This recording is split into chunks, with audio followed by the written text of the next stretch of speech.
más. Hemos recuperado aquí a un gran amigo y bueno, militante en la defensa de España, Eduardo García Serrano. Bienvenido, Eduardo. Bien hallado, mi coronel, siempre a tus órdenes, ya lo sabes. Yo a las tuyas. Y además encantado de estar en un programa que lleva tan evocador nombre, el Rubicón. Sí, sobre todo en estas fechas. Luis Sánchez de Movellán. Muchas gracias, mi coronel, muy buenas tardes.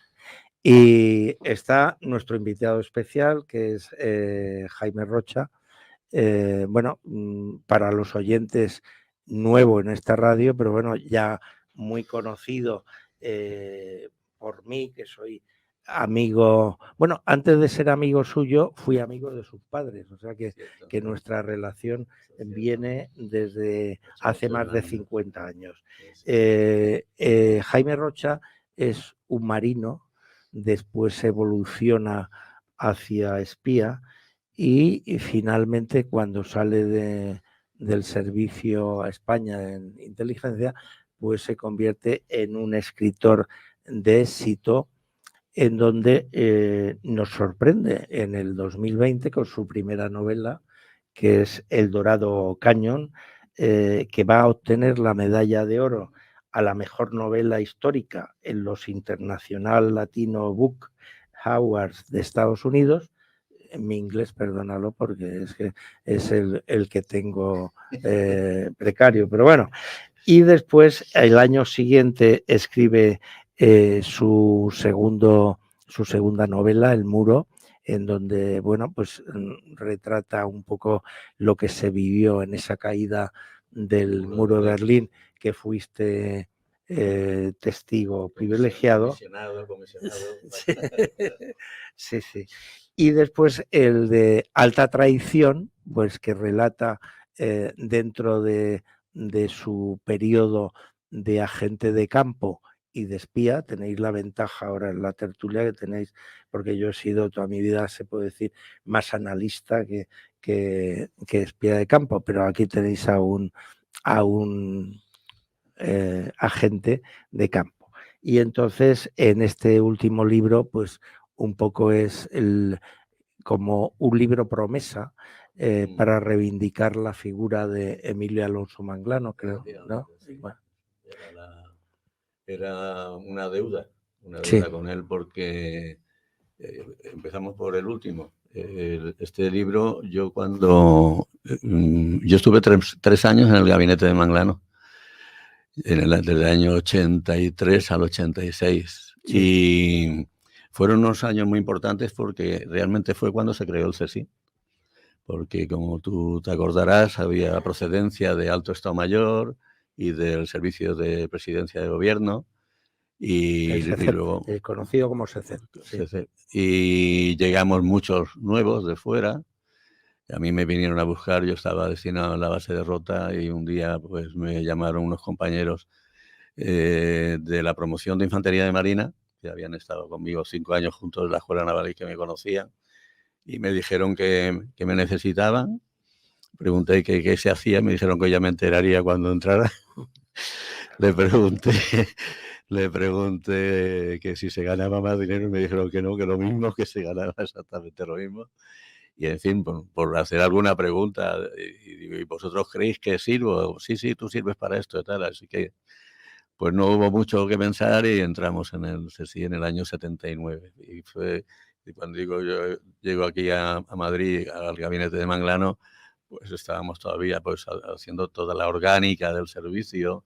Entramos el mismo año. Yo también entré en el 79 porque hubo una modificación. Yo estaba entonces mandando la compañía de operaciones especiales de aquí de Madrid, de Boinas Verdes, la número 11, y entonces hubo un cambio de la estructura de las unidades de operaciones especiales y entonces dijeron, como funcionan tan bien, vamos a estropearlas. Y entonces las pierden su estructura de compañía y convierten en grupo, o sea, equivalente a un batallón reforzado.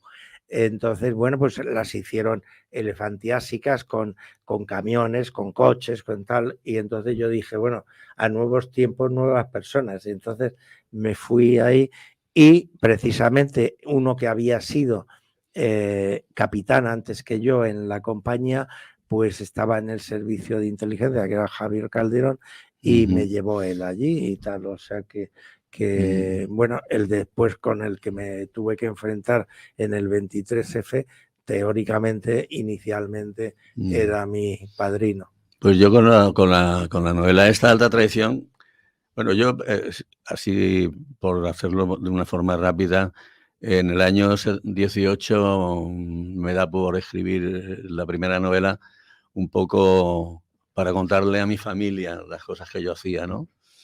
Yo cogía una maleta y me iba por el mundo, ni mi mujer, ni mis hijos, ni nadie sabía ni dónde iba, ni a qué iba, ni cuándo volvería siquiera y tal. Entonces, el año 18 dije, voy a escribirlo en plan novela, porque se hace más ameno, porque cuentas lo que quieres contar y no cuentas lo que no quieres contar. Y bueno, y así fue. Cuando la terminé, estaba aquí en Madrid con un periodista muy amigo mío, Ángel Expósito. Sí. Estábamos hablando de otros temas y tal, pero yo tenía el borrador de la novela encima de la mesa y me preguntó, ¿eso qué es? Digo, pues mira, es una novela que he terminado ahora recientemente. ¿Y qué vas a hacer con ella? Digo, no, estoy ya hablando con una autoeditorial para hacer una edición corta de 100 ejemplares para la familia, los amigos, tal, y déjame que la lea. Digo, léela, no te va a gustar, pero léela. Y me llamó, oye Jaime, esto es muy bueno, esto lo tienes que publicar. Digo, bueno, es que yo no conozco ninguna editorial, no tengo relación con el mundo editorial. Pero esto es buenísimo, esto yo te lo mando, y lo mandó él a una editorial. Esa editorial me escribió, me dijo que tenían una cola de un año, que no me la iban a publicar. Y otro escritor muy bueno, Jesús Maeso de la Torre, amigo mío, hizo lo mismo, exactamente igual, y también su editorial me puso en contacto con 4 editores, y que me pusiera en contacto con ellos y tal, y yo pues pasaba un poco del tema. No estaba yo todavía muy decidido a publicarlo, ¿no? Entonces cae en Planeta, a través de un matrimonio amigo, cae en Planeta, y me llama Ana Gavín, que es la jefa de España de Planeta, me llama una tarde, tú vives en Cádiz, tal, sí. Cuando vengas a Madrid, por favor, ven a mi despacho, que quiero hablar contigo de tu novela, tal. Y fui al despacho de Ana Gavín y tenía la novela encima de la mesa, y me dice, me la he leído yo, me ha gustado mucho, escribes muy bien, pero pásala a primera persona, porque yo estaba narrada en tercera persona. Y además Ana Gavín me dijo que se la había leído ella. Ya sabéis que los directores de las editoriales no leen nada de lo que les llega, porque les llegan miles de libros. Me dijo que le había gustado muchísimo y que... Y porque tienen que asistir a cócteles, ¿no? Que tienen que asistir a cócteles. Claro. Entonces, pues me fui para Cádiz, y la novela en realidad son 2 novelas que confluyen al final, y una parte la paso a primera persona, la cuento de primera persona, y la otra queda ya más narrativa, y así se la mando otra vez, y me dice, avísame cuando vengas a Madrid. Y pues mira, tal fecha estoy en Madrid. Entonces nos reunimos en el Hotel Wellington con Carmen Esteban, que es la jefa de crítica, es la editorial que lleva No Ficción en Barcelona. Estuvimos ahí charlando sobre la novela mucho tiempo y sobre mi vida y tal, y al terminar la conversación dice Carmen Esteban, Jaime, yo lo que quiero son unas memorias tuyas, porque esta vida tan apasionante que has tenido, eso merece la pena, unas memorias. Y digo, Carmen, las memorias se escribirán o no se escribirán, las escribiré yo o las escribirá otra persona, pero la novela está que ya, es que tenemos miles de novelas, no sabes la cantidad de novelas, ella no se las llegó a leer.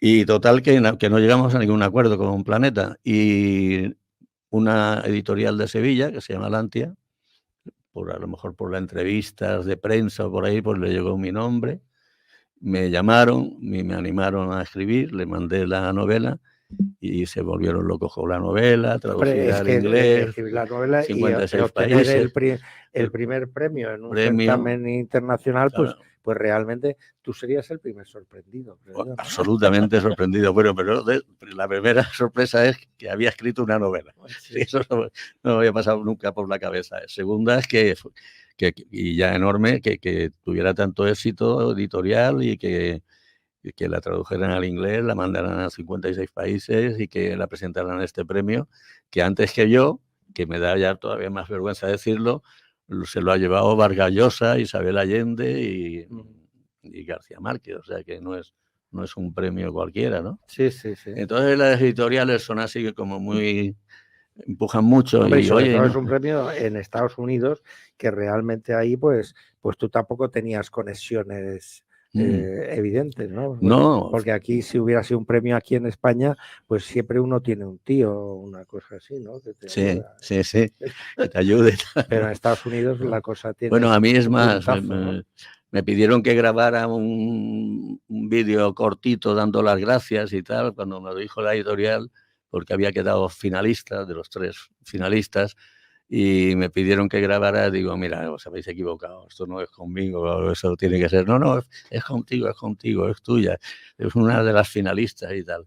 Y bueno, y en la noche de la final lo oí en directo, además estaba aquí en Madrid, y lo estuve oyendo en directo, claro, cuando finalista, fulano, mengano y sutano, había una de Planeta, por cierto, y medalla de oro, Jaime Rocha, por Operación El Dorado Cañón. Ya no dormí esa noche, claro. Claro, No desperté a la familia, pero por ganas no me faltaron. Así que esa fue la primera novela. Operación Oye, El una Dorado vez que has Cañón. terminado la trilogía, ¿tienes otros proyectos literarios en mente? Sí, tengo un proyecto que va a ser un poco polémico.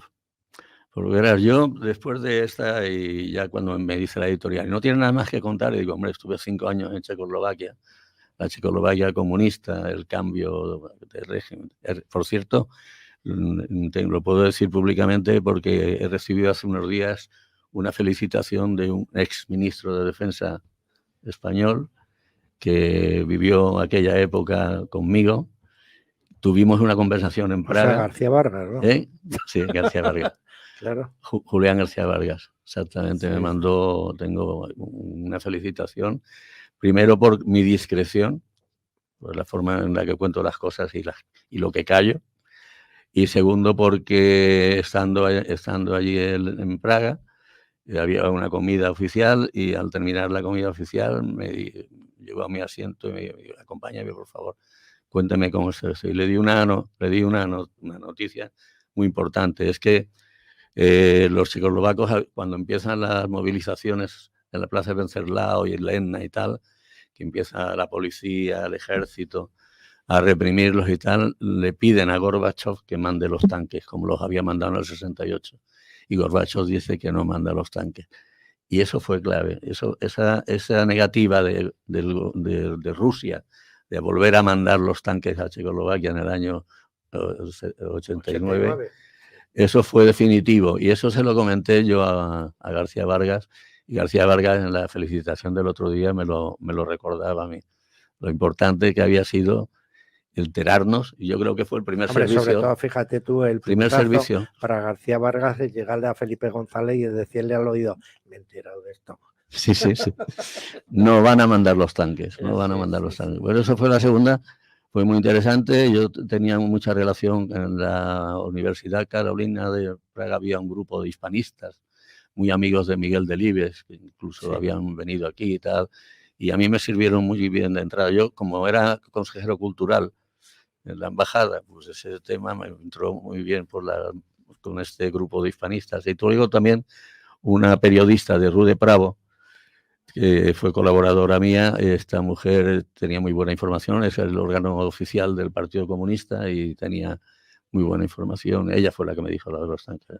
Pues muy interesante los 3 libros. Yo he leído el de Alta Traición, los otros los leeré más adelante.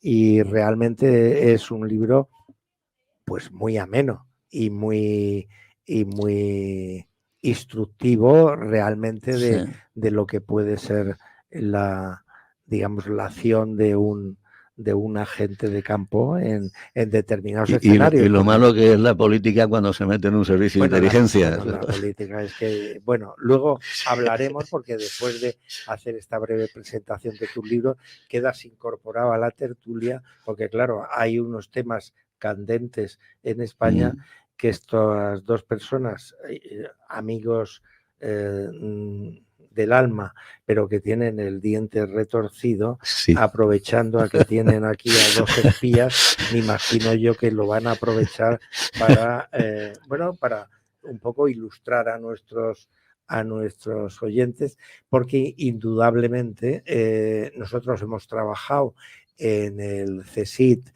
él también ha trabajado en el CNI, y bueno, pues es el único servicio de inteligencia existente en España, porque como sabéis y tantas veces hemos dicho, en otros países hay varios servicios, pero aquí hay solo uno, y por lo tanto su papel en una situación límite como la que se está viviendo en España, evidentemente es esencial, ¿no? Pues adelante. Sí. Evidentemente, claro. La información, Napoleón decía que la pólvora de la guerra es el dinero. También la información. La información es fundamental y los servicios de inteligencia son clave. Ahora, depende a quién sirvan los servicios de inteligencia. Bueno, ahí está. Si a la patria, la servidumbre. Bueno, un servicio, al gobierno. Hombre, un servicio de inteligencia, luego tú me corriges. Un servicio de inteligencia realmente está al servicio de la nación española. Entonces, sí, la Policía Nacional también. Sí. Y lo estamos viendo. Entonces, si realmente se produce una desviación por parte de la política, de que deja de... Es que ya se ha producido, mi coronel. Sí, claro, a eso voy, ya que se ha producido. Entonces, no hablemos en condicional, si se produce, ya se ha producido. Se ha producido. ¿Ves cómo tiene el colmillo retorcido? Claro. ¿A qué esperamos? Estoy totalmente de acuerdo. Bueno, ¿a qué esperamos? Es que ya se ha producido. Realmente poco se puede esperar de Jaime Rocha y de mí, que estamos en el dique seco, pero sí podemos decir... Estamos limpiando fondo. Sí podemos decir lo que pensamos. Es decir, nunca la lealtad a un jefe está por encima de la lealtad que tú debes a la nación.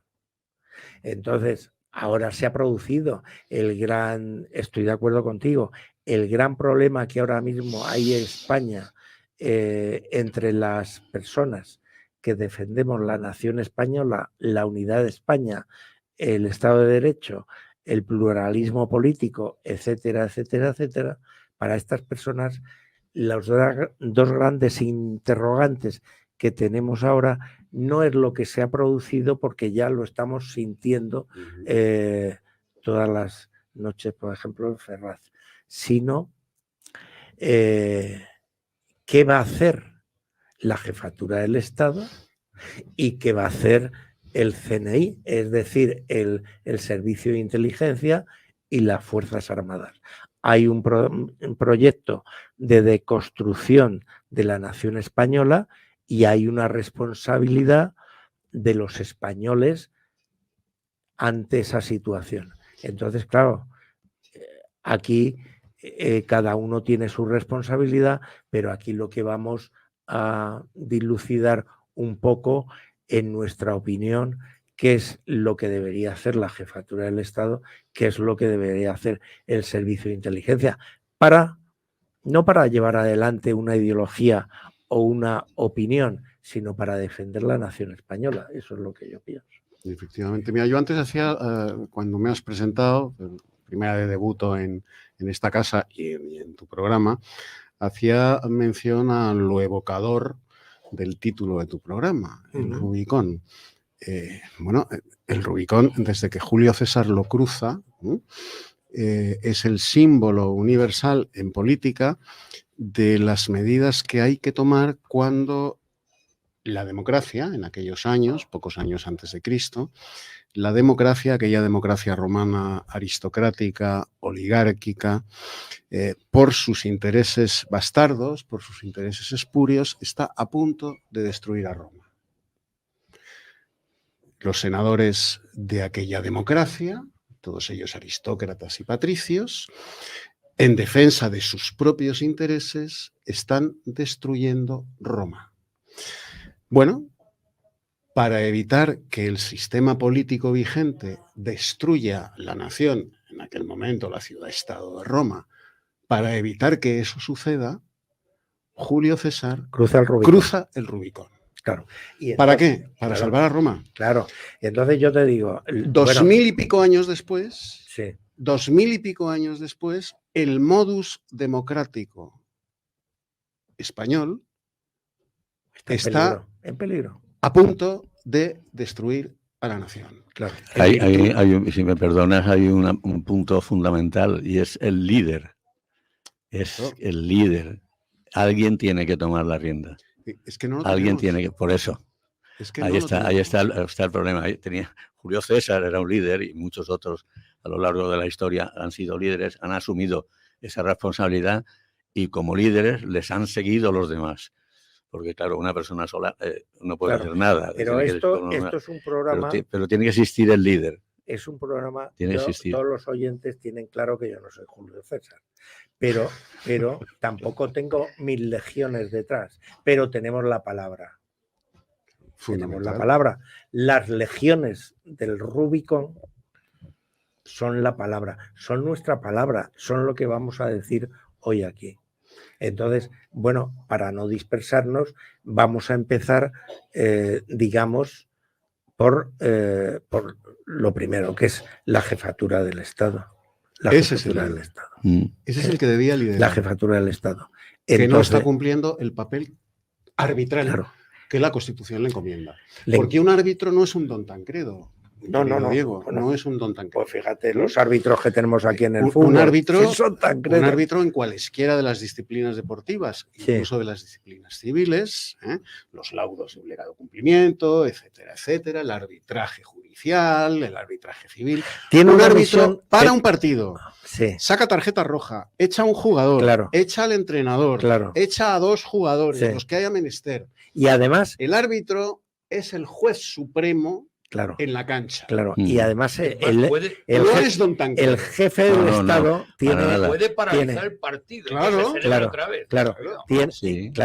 Tiene, pero a diferencia de un árbitro normal, el jefe del Estado también es siervo de su palabra. Es decir, él ha prometido defender la Constitución, ha prometido defender la soberanía nacional y ha prometido defender los derechos de las comunidades autónomas. Es decir, en el juramento hay 3 aspectos. Y entonces... no ha cumplido ninguno. Bueno... Estamos en una situación, permíteme, límite, Diego, estamos en una situación todavía más humillante y vergonzosa que la célebre claudicación de Bayona, en la que Fernando VII y su papá, Carlos IV, uncen la corona de España a las espuelas de Napoleón. Bien, atroz, vergonzoso, humillante. Menos humillante que hoy. Entiéndaseme lo que voy a decir. Pero al lado de esto, claro, porque estos 2 prototípicos Borbones claudican ante el que era el amo de Europa. Un general sobrenatural que en aquellos momentos era el amo de Europa. Y además estaban solos. Pero este no está solo. ¿Ante quién ha claudicado? Ante un mequetrefe huido de la justicia, que era un don nadie en Bruselas, en Waterloo, hasta que el avatar de las urnas, el alea y acta es de las urnas, le ha otorgado a sus 7 escaños la capacidad de otorgar o de negar gobierno. Era pastelero y no perdóname la expresión, o de hundir un país. Vamos. Ante un mierda. Sí. Y por 7 escaños, el gobierno claudica. Y el líder, el rey, sobre cuyos hombros pesan 1600 años de monarquía, calla. ¿A dónde nos trae eso? Eduardo, a la reacción del 2 de mayo. Estamos empezando el pueblo un poco huérfano, flojo, solo, sin líderes, se aglutina. Entonces en la Puerta del Sol y en la Moncloa, hoy en Ferraz. El 2 de mayo mira la importancia que tuvo el discurso del rey después de lo fundamental. Fíjate la importancia tan grande que tuvo. El 2 de mayo es un gran ejemplo de esa asunción del pueblo español de la dignidad que no tiene en ese momento ni el ejército ni la corona. Porque al ejército le salvan los muebles dos capitanes de artillería, un teniente de infantería y un cadete. Y uno paisano mío, fíjate, más ni menos que Velarde. Sí. Claro. Vamos a ver, voy a hacer alguna precisión, alguna paródica, porque no viene mal para rebajarte. Para conocerte. Decía el coronel Camacho, conductor de este programa, que las legiones, no, mi coronel, usted proviene de Boina Verde, somos comandos. O sea, aquí somos comandos, no somos legiones. Clarísimamente, primero porque somos pocos y luego porque si hay que echarse al monte nos echamos con el micrófono también. Y porque la guerrilla es patrimonio español. Pues por eso, vale. entonces no podemos hablar de legiones cuando el que dirige es un guerrillero. Bueno, con respecto, doy marcha atrás a la moviola, ha dicho una cosa. Me alegro desde aquí de tener enfrente a mi buen y viejo amigo, pues tenemos amigos comunes y algunos de los servicios de inteligencia, con mi amigo desde aquí un abrazo, Leopoldo Seijas. Él ha hablado de que estuvo en el Grupo Planeta, de que la directora entusiasmada y casi, en fin, en pleno orgasmo literario, le dice que su novela es maravillosa. Joder, pues se han cubierto de gloria el Grupo Planeta, porque no te publicaron, se equivocaron. Pero se equivocaron. Si yo fuera el dueño del Grupo Planeta, en la calle. Las dos señoras estaban en la puñetera calle. Del Wellington a la puñetera. Pero a mí eso no me extraña. Oye, voy a contar una anécdota. No me extraña cuando yo he escrito un libro también en colaboración con Fernando Muniesa, y entonces cuando lo llevo a la esfera de los libros, pues me recibe ahí Imelda Navajo. Vuelvo al tiempo y me dice, tu libro no lo vamos a publicar. Digo, ¿no te ha gustado? Dice, no, me ha encantado, es lo mejor que he leído en tema de servicio de inteligencia. Digo, bueno, pues entonces yo estoy feliz, Imelda. Si a ti te ha gustado pero no lo publicas, pues nada, me voy tan contento a casa. No, y luego hay una cosa que es importante. Como está el autor, hay que hablar bien del autor y de los libros. Ha dicho una cosa muy interesante y que yo voy a hacer también la coda o la nota a pie de página. A él le dan un premio que anteriormente ha tenido Isabel Allende, Mario Vargas Llosa, después de una dilatada vida literaria. El mérito no es de ellos, el mérito es de Jaime. Claro. Prácticamente llegué, vi y vencí. Es decir, con la primera novela me llevo el premio que ha tenido después de una larga carrera literaria. Oye, Jaime, lo tuyo ha sido, pero no una carrera de velocidad. Una casualidad. Literario me refiero. Entonces, tiene mucho más mérito lo tuyo que en Estados Unidos, sin contactos, sin saber quién era. Pero voy a hacer otra confesión. Mira, escribir un libro de espionaje contando, digamos, la mitad de lo que pasa es muy complejo, muy complicado. Y tienes que tratar de no pasarte nunca de la raya, ¿no? Esa es una línea débil, si quieres, que a veces pues estás con tu ordenador escribiendo y se te vienen a la cabeza un montón de cosas que dirías, ¿no? Sin embargo, te tienes que retraer y decir, esto no lo puedo decir, esto no puede llegar al público porque esto pues implica a personas que viven todavía, que han hecho cosas malas. O señalar un procedimiento que tampoco puedes hacerlo, ¿no? Que entonces esa dificultad añadida a lo que sería pues una novela escrita, pues un autor que escribe una novela de espionaje, pero que no ha sido partícipe, quiero decir, ¿no? Entonces, esa limitación yo la tengo asumida, y muchas veces también me preguntan, ¿no? Oye, ¿y esto entonces tal? Y yo digo, mira, hasta aquí puedo leer, de verdad. Hasta aquí. Pero lo bueno que tiene de tus libros es que se te nota además que al escribirlos has disfrutado. Sí, mucho. ¿no? Entonces, eso es estupendo. Muchísimo. Entonces, bueno, eso eran algunas precisiones, porque efectivamente, cuando tenemos al autor aquí, pues hay que decirlo. Pero hay una del último libro, y enlaza un poco con lo que estamos hablando del tema. Mi último libro se lo mandaron, la editorial se lo mandó. En casi todos ellos hay algún periodista o algún político que pone una frase, ¿no? Tal, Sí. Carlos Herrera, Sí. Expósito y tal. Y se lo mandaron a un político para que pusiera una frase. Y el político le dijo a la editorial, esto no se puede publicar. Esto tenéis que hablar con un abogado penalista.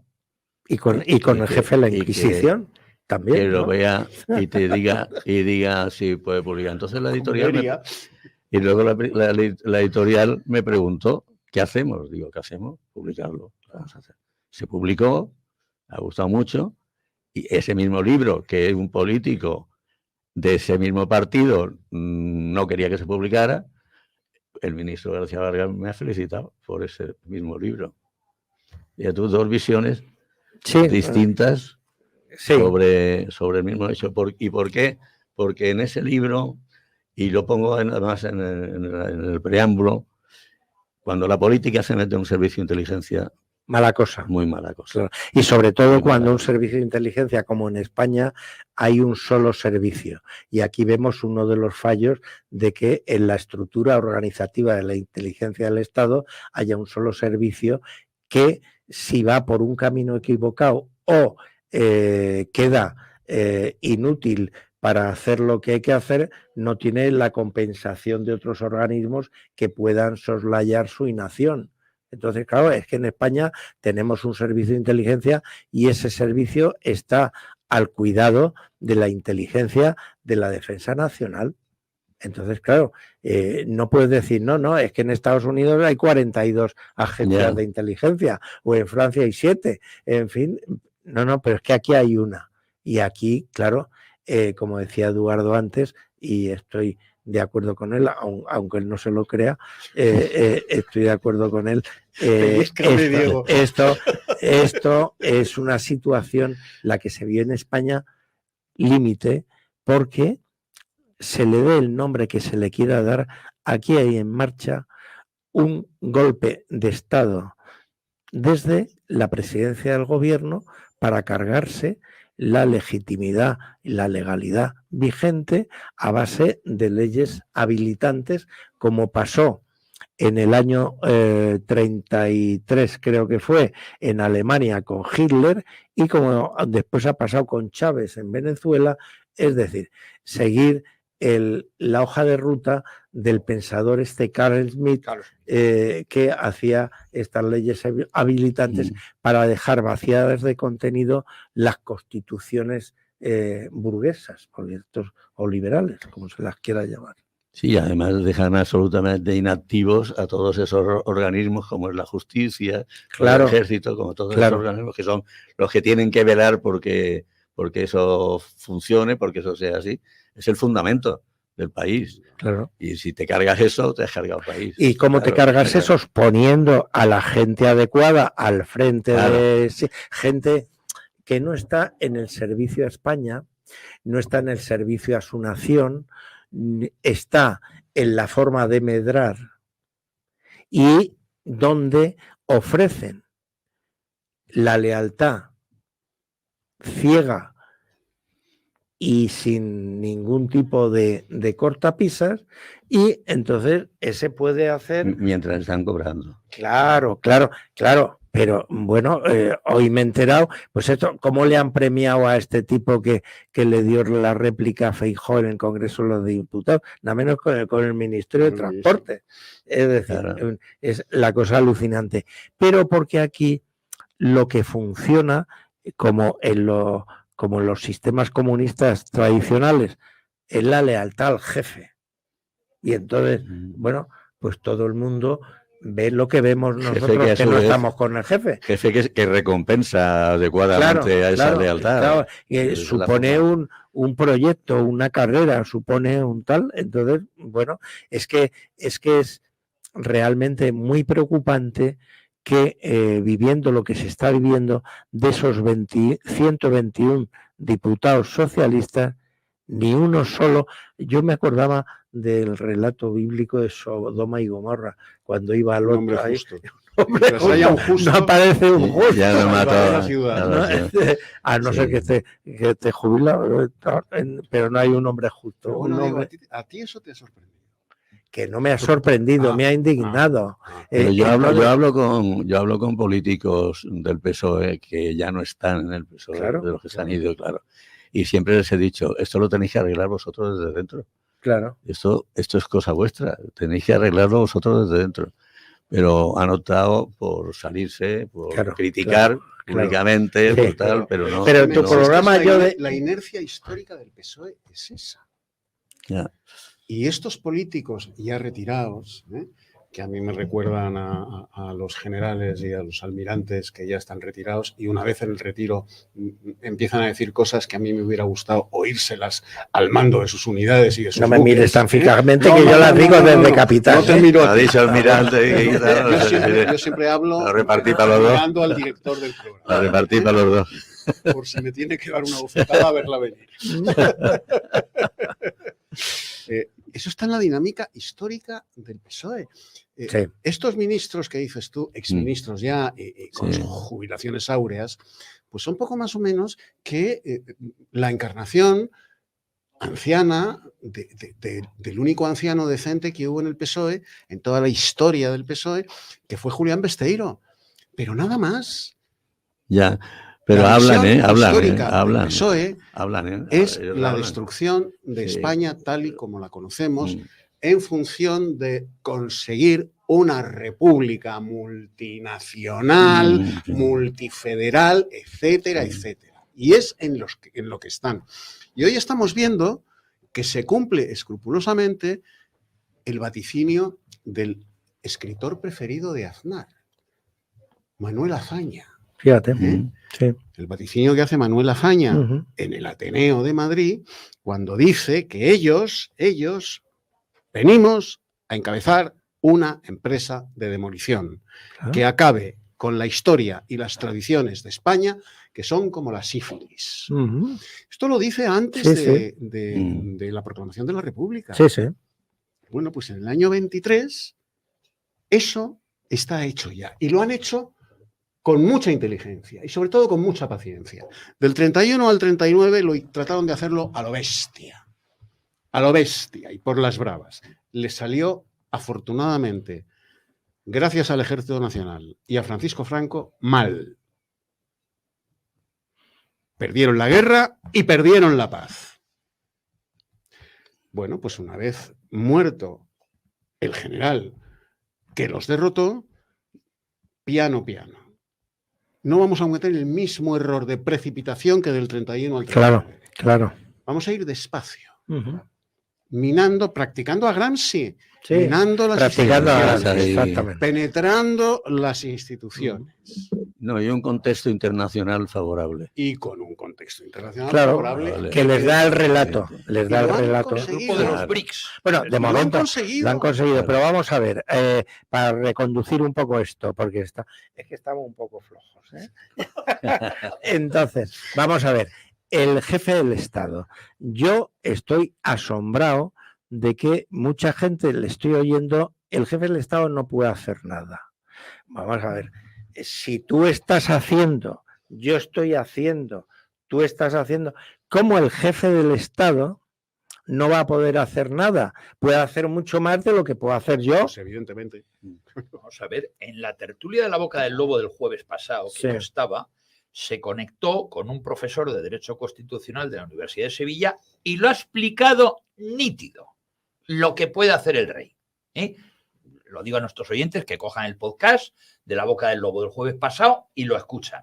Si ese profesor y más profesores de universidad dicen que lo puede hacer, pues si no lo hace es porque no quiere o porque está acuyunado. Claro. Pero el mismo hecho que hemos relatado hace un momento del discurso del día 3, ¿por qué no ha hecho otro ahora? Claro. Yo creo que hay mucho más motivo incluso.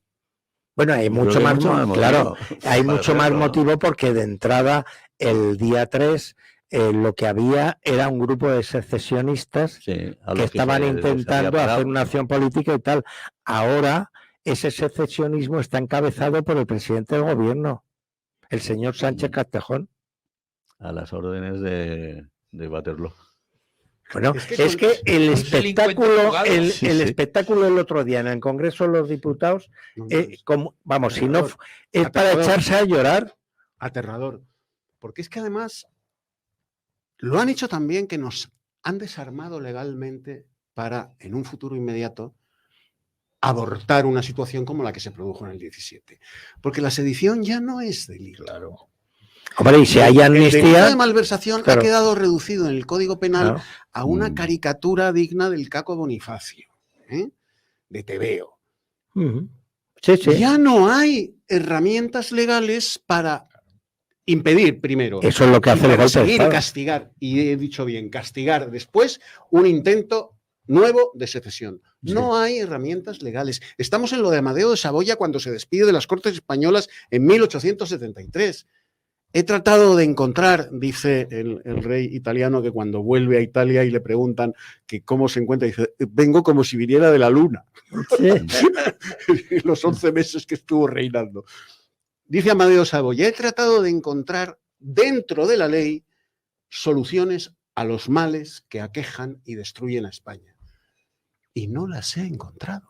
Pero es que además... No las he Es que encontrado. además, En esa situación estamos. Ya no hay herramientas legales para combatirles cuando de aquí a menos de un año vuelvan a hacerlo.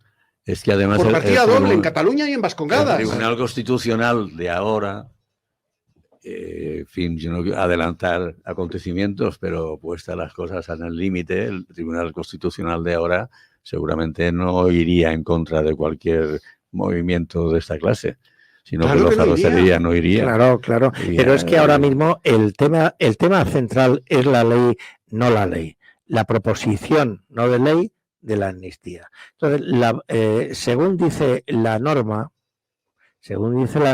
creo, si se presenta una proposición no de ley, el Congreso, la mesa del Congreso, tiene que ver si esa proposición no de ley genera un gasto adicional no presupuestado. Si es así, la mesa del Congreso está obligada a remitirle al gobierno, si tiene interés en que salga adelante, esa proposición de ley para que la presente como proyecto de ley, en cuyo caso tiene que haber unos dictámenes jurídicos del Consejo de Estado y de los letrados del Congreso, etcétera. O sea que lo primero que tiene que hacer la oposición es, como esa ley de amnistía conlleva unos gastos adicionales fuera de presupuesto, decirle al gobierno que si está interesado en hacerla progresar, le cambie el formato de proposición de ley a proyecto de ley. Y una vez que sea proyecto de ley, esperar los dictámenes que son no son vinculantes, pero sí son preceptivos, el que se hagan los vinculantes. Y después llegará al Senado. Pero tenemos que analizar quién preside o cómo está la correlación de fuerzas dentro de esos órganos que van a emitir los dictámenes. Consejo de Estado, la correlación de fuerzas, y además la presidenta es una socialista. Tribunal Constitucional, sin comentarios. Y el propio Congreso, ¿quién es el letrado mayor? El letrado mayor. Porque le han colocado a alguien que proviene del Partido Socialista y que además es nieto de un histórico de la Falange Española. José Antonio Y que Olaso. es de Fresa. Y que según la No, se norma... apellida de Olaso. Pero que se debe, según la norma, se debe inhibir. Porque aquí está hecho. No, claro, claro, es que igual que te digo el señor Conde Pumpido, el señor Conde Pumpido, según dicen, que no sé si sea cierto, ha participado en la elaboración de la proposición de ley de la amnistía. Por lo visto ha habido intercambio de información. Entonces, lógicamente, no puede este señor participar. Eso no lo van a reconocer nunca. Claro. Bueno, Eso no lo van a reconocer en la vida. pero es que en el Tribunal Constitucional seguro que lo sabe. Eso no puede reconocerlo. Pero además te digo una cosa, Jaime, vamos a ver. El Tribunal Constitucional son 11 miembros porque hay uno sin nombrar. Bien, entonces para que haya un dictamen en un pleno tiene que haber un quórum mínimo de 8 personas, de 8 magistrados. Los 4 magistrados llamados conservadores, si no se presentan el día tal, no puede salir adelante ningún dictamen del Tribunal Constitucional porque 7 menos 4, o sea, 11 menos 4 son 7 y hacen falta 8. ¿Que te crees que Sí, no pero es pueden que hay- inventar sobre la marcha un reglamento bueno, nuevo? afecta al de voto de calidad. constitucional? No, pero a eso voy. Ah. Claro que pueden inventar. Hombre. No, el voto de calidad es cuando hay empate. Menudo El problema. quórum, no, pero vamos a ver. Cuando hay empate, funciona el voto de calidad. Cuando es quórum, es número de personas. Ahí el presidente no vale por 2, No, el no, presidente vale por 1. Y después te digo, sí lo pueden inventar lo que sea, igual que están Una inventando modificación todo del esto. reglamento Pero del por Tribunal por Constitucional. eso Ah. hay que parar el golpe de Estado, pero oye, no hay que cogérsela con papel de fumar para decir la legalidad. ¿Qué legalidad está utilizando el señor Sánchez en todo este proceso de trufar las instituciones controladoras del poder? Mira cómo están las declaraciones del Consejo General del Poder Judicial, las declaraciones de fiscales, de magistrados. ¿Todo eso es legal? ¿Todo lo que ha hecho el señor Sánchez? Pero él no dijo de quién depende la fiscalía. Sí, ¿No? pero eso, de acuerdo, y le dijeron del gobierno, de acuerdo, pero ¿De quién depende el CNI? de acuerdo, pero en la fiscalía, la misión de la fiscalía es la defensa de la legalidad, Sí. no obedecer al Pero si lo has dicho gobierno. tú antes, el concepto de legalidad de Pedro Sánchez, ¿cuál es? Nulo. A él- Carl Smith, Carl Smith, Carl claro. Smith establece que Claro. es ley y por lo tanto derecho Mm. la voluntad del Führer. Ujú. Todo lo que emana de la voluntad del Führer. Eso en alemán se ¿Sí? llama, y queda muy chulo, Claro. Führerprinzip. Pues hay que Para Pedro enfrentarse Sánchez- al Führer. Para Pedro Sánchez, Sí. la mayoría parlamentaria está por encima de Bueno. cualquier otro concepto jurídico. Bueno, para él. Es legal todo lo que una mayoría parlamentaria convenientemente apesebrada, convenientemente comprada, convenientemente conglomerada, dice. Tiene a todo el Poder Judicial en contra. A todo el Poder Judicial Sí, en se ha contra. El Poder manifestado, Judicial ¿eh? se ha echado a la calle Sí, sí. para decirle que está perpetrando un golpe de Estado. Claro. Bueno, pues ahora, Le importa una higa. Ya porque sé que tiene le una importa. mayoría parlamentaria que es donde él se legitima. entre Pero vamos a comillas. entrar ahora en le la digo, jefe del no, ahora Estado. voy a pegarle yo un viaje al Poder Judicial. Vamos a ver. El Poder Judicial, en los últimos meses, han estado primero de huelga, si no me falla la memoria, Sí. los antiguos Eso es secretarios una judiciales. temporada larga. Luego han estado los jueces. Les ha dado igual que estuvieran paralizados los juzgados, que se incrementara el número de casos y ya el montón no se sabe dónde está. Les daba lo mismo, porque era reclamaciones de su bolsillo, de su dinerito. Oiga, ahora si se ponen tan bravos, como acaba de decir Eduardo, y están todos en contra, ¿por qué no declaran la huelga general en los juzgados y tribunales de toda España? Claro. Sí, O sí. es que resulta que es más importante al dinés de la mía buchaca que, claro, vamos a, en fin, a utilizarlo. Ahí. Como decía, no, utilizo el catalán porque Jiménez Caballero, muy ¿sabes apropiado que me para- encanta, declaraba que el catalán no era una lengua de los catalanes, que el catalán era una lengua hispánica, igual que el español, Claro. y por tanto debía de protegerlo. Decir Sí, eso sí, por supuesto. en el año 29 supuso que Jiménez Caballero fuera paseado, ojo señores catalufos, se lo cuento, fuera paseado en hombres por todos los intelectuales catalanes por su defensa del catalán, diciendo que era una lengua hispánica. Bien. Las lenguas hispánicas hay que ponerlas por orden alfabético y el catalán debe ir debajo del bable, porque empieza por B. Sí. Entonces, Sí. bueno, entonces a lo que voy. Parece ser que era más importante para el Poder Judicial ponerse en huelga para defender los 4 maravedíes de Bellón, que no la unidad de España. Claro. Entonces, claro que se ponen en huelga. Bueno, pero para todo esto estáis expresando una situación existente en donde el inquilino de la Moncloa monta una legalidad ilegítima porque previamente no utiliza los procedimientos adecuados para poner a la gente donde la pone. Vamos a ver, voy a contar una cosa que no... Permíteme una cosa, Sí. Luis, vamos a ver. Subrayando el argumento de Luis. Si a ti, Diego, a ti, Jaime, a mí o a Luis, por lo que hubiéramos cometido, Pongamos esa hipótesis. Sí. Cometemos un acto que es motivo de que todo el Poder Judicial, y además las asociaciones de abogados del Estado, de fiscales, se nos pusieran en contra y nos dijeran: estás, Eduardo, actuando fuera de la ley. Te has saltado todas las leyes para hacer lo que has hecho. A que a renglón seguido a Eduardo, ese Poder Judicial que mi acción ha escandalizado y ha movilizado, a que a renglón seguido, después de decir esto, me mandan a la Guardia Civil. Vas al cuartelillo, te hacen un... Directamente. Claro, directamente. Bueno, pues después de lo que han dicho de Claro. Pedro Sánchez, que está actuando fuera de todas las leyes, al margen de todas las leyes, coño, señorías, mande usted a la Policía Judicial, a la Guardia Civil, Claro. a que lo enmanillen y lo detengan. No estoy haciendo una política No, de no, no, persecución. no, no, No, eso es lo claro. Igual lógico. hace 15 días la Policía Judicial ha entrado en casa del primer ministro, la ha registrado, Y lo han cesado. lo han cesado y se han convocado elecciones. Tú lo decías en una entrevista, ¿Ha mano, pasado algo hace en falta Portugal? mano No, dura. sí. Pero es más, voy a una cosa. Este Sí. señor, pues, te digo porque yo no lo he oído decir en ningún lado y lo vamos a decir en tu programa. O lo voy a decir en tu programa. Yo en segundo de carrera, en Derecho Civil 1, estudiaba las fuentes del derecho, que está en el Código Civil. Y nos decía, y nos sigue diciendo, las fuentes del derecho son la ley, la costumbre y los principios generales del derecho. Oiga, el señor Sánchez acaba de cargar el Código Civil. Es fuente del derecho lo que ha dicho Eduardo. La voluntad del FIRE.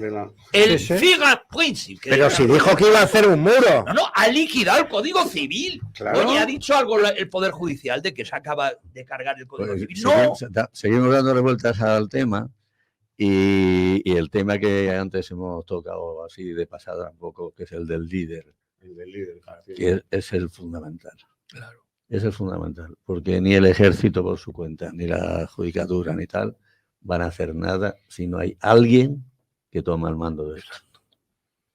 Que el que está mejor situado es Felipe VI. VI. El que está mejor situado en esta situación Sí, para ser el líder sí, es Felipe VI, que efectivamente. además en el año 17 largó un discurso sentado y se puso a todo el país detrás. Claro. No solo por el puesto que ocupa, sino por lo que representa. Porque si Claro, Felipe porque, VI claro. lidera ese movimiento de las Fuerzas Armadas que constitucionalmente están obligadas, tienen el mandato, son la última ratio En el de artículo la 8. defensa de la unidad territorial de España, y los jueces, el Poder Judicial, actúan en conjunto, liderados por el rey, ganamos el relato en Europa. Hombre, por supuesto. Porque la progresía va a presentar eso como un nuevo 18 de julio, como un nuevo golpe de Estado. No, miren ustedes, ¿no? No. Los que trataban de dar el golpe de Estado son estos, Claro. a los que el Poder Judicial, liderado por el rey, y las Fuerzas Armadas, lideradas por su capitán general, han cumplido el mandamiento constitucional Claro. que les obliga a ser el garante último de la unidad de la patria. Estoy totalmente de Eso, acuerdo. yo creo que Europa lo debe ver con claridad, porque lo que pasa es que yo no sé cómo este hombre ha conseguido el prestigio que ha conseguido en Europa. Es que me llama mucho. Porque habla inglés. Es que después de 300 años viviendo en Europa, que ningún español habla inglés, vamos a ver. llega uno que habla Estoy de inglés. acuerdo con él. Yo Si que- nosotros hemos- conociéndolo como lo conocemos aquí en España, y que llegue a Europa y que en Europa Vamos a le ver. rindan pleitesía. Querido Jaime, Bueno, muy bien, es el presidente No del estoy de gobierno de acuerdo. España, pero Le rinde pleitesía y le hace ojitos la baronesa von der Leyen. ya lo iba a decir, pero ya lo has Sí, dicho cuidado. tú. Sí. Sino, él es ahora mismo el presidente de turno de la Unión Europea. Sí. Como presidente de turno, porque cuando han estado otros presidentes de turno, tendría que estar en los telediarios, en las primeras planas de todos los periódicos europeos. Ni aparece. Pero no solamente eso, él es presidente de la Internacional Socialista. Oye, acuérdate cuando era presidente Willy Brandt. Para arriba y para abajo, Willy Sí. Brandt. Este señor tampoco aparece en la prensa de ningún sitio como presidente de la Internacional Socialista, con lo cual no estoy de acuerdo contigo de que este señor tiene prestigio. Hombre, Tiene prestigio en la entre las llega- filas bolcheviques, pero nada más. Bueno, Claro. ni en esa, yo creo, porque Bueno, vamos, sí, claro. a Sánchez, estés o no de acuerdo con él, el plumero se le ve claramente, o sea, que tampoco es un Demóstenes, vamos, o sea, Claro, digamos. no. Bueno, llegamos al final del programa. Jaime, felicidades por Bueno, tu muchísimas trilogía. Yo creo que alguna la llevarán al cine o alguna serie. Hay 3 proyectos, pero son carísimos. Hay un proyecto de una película, es que lo cuento muy rápido, muy rápido. A nosotros nos invitaron, a mi mujer y a mí, al estreno de La piel del tambor, de Pérez Reverte, en Sevilla, que lo ha hecho Cerezo. Sí. Eso ha costado 3 millones y pico de euros. A día de hoy, que lleva 2 años y pico del estreno, no llega al $500,000 de recaudación. Ha sido un fracaso rotundo. Sí. Entonces, Cerezo tiene mi proyecto. Y el productor de 8 apellidos bajos tiene mi proyecto. Y el de La isla mínima tiene mi proyecto. Joder. Y Fox tiene mi proyecto. ¿Fox? Sí, fue la primera que se Apuesta interesó. por ella. Pues claro, y a todos les ha gustado muchísimo y hay un guión ya preparado, hay bastante avanzado, pero es muy caro. Es muy caro, es un Cine, riesgo grande. televisiones. Y decir, oye, la primera película, porque se ha hecho una película de espías aquí hace poco y que yo escribí un artículo y que no me gustó nada, que se llamaba Código Emperador. No sé si habéis No la visto, conozco. no merece la pena.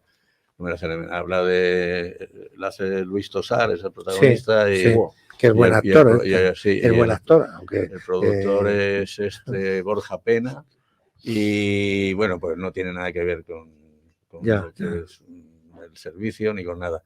Y ese es el único intento que se ha hecho en esta época para hacer unas películas de eso. Pero hay argumento, hay guión, hay la materia prima, está ahí. Jaime, si sale adelante y Dios lo quiera, pide que te la dirija Ridley Scott. Sí. No estaría mal, no estaría mal. Bueno, pues lo dicho, hemos llegado al final del programa, Jaime, pues te deseamos mucho éxito. Muchas gracias. Y bueno, para mí ha sido una satisfacción después de tanto tiempo volver a verte y siempre tengo presente, vamos, esos momentos que pasamos juntos en el servicio. También, Sí, ya lo creo. Y nada, gracias Luis. Eduardo, bienvenido. Bien hallado, mi coronel, ya sabes, siempre a tus órdenes. Y yo a las tuyas. En este caso también a las órdenes de la Armada, porque está aquí. Estaría bueno. Evidentemente. Bueno, pues nada, hasta la próxima semana.